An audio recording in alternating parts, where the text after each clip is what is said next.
¿A qué le llamamos reincidencia penitenciaria?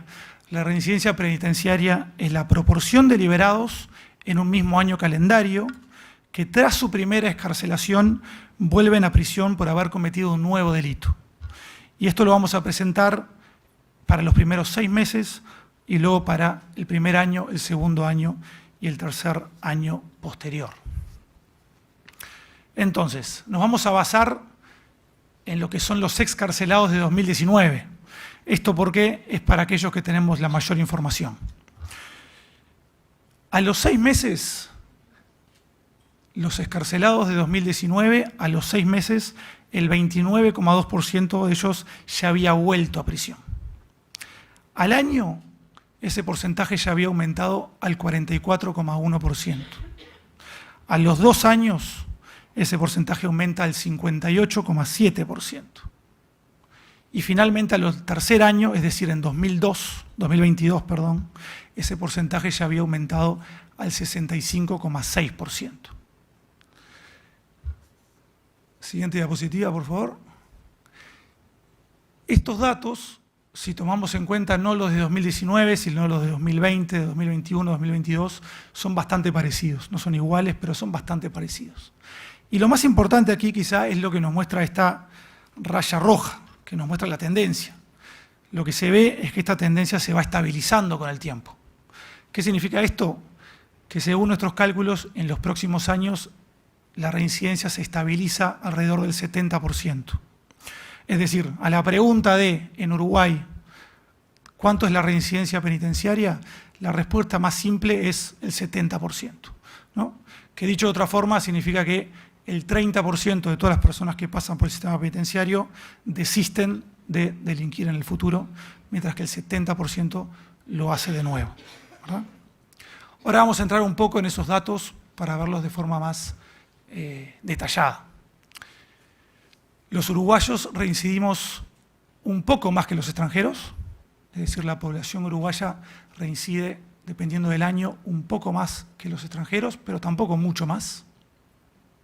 Si lo dividimos por sexo, siguiente diapositiva, por favor, vemos que los hombres reinciden mucho más que las mujeres.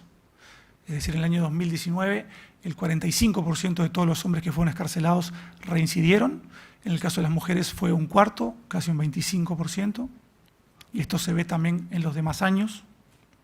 Siguiente diapositiva, por favor. Y acá empezamos a ver quizá lo más interesante desde el punto de vista de una política pública. La edad es fundamental. Es decir, de los 18 a los 37 años de edad, más del 50% de todas las personas que pasan por el sistema penitenciario reinciden dentro del primer año. Y esa reincidencia baja de manera muy significativa a medida que el excarcelado aumenta su edad, ¿no? Cuando estamos hablando de personas mayores de 48 años, ya solo el 20% o menos del 20% reincide dentro del primer año. Siguiente diapositiva. Con esto ya terminamos. Cuando agarramos toda la población carcelaria, todos los excarcelados y los dividimos según sus características, terminamos teniendo un grupo que es el que menos reincide y un grupo que es el que más reincide. El grupo que menos reincide es aquel que tiene una pena mayor a 24 meses, que tiene más de 44 años, y eso vale tanto para hombres como mujeres. Es decir, el 15% de esta población, de esta categoría, vuelve a reincidir. En otras palabras, el 85% de estas personas no reincide. En cambio, del otro lado del continuo, quienes tienen mayor reincidencia son las personas con penas menores a 6 meses, es decir, que cometieron delitos menos graves, que son menores a 34 años, y me parece que está mal esta diapositiva, son solo hombres.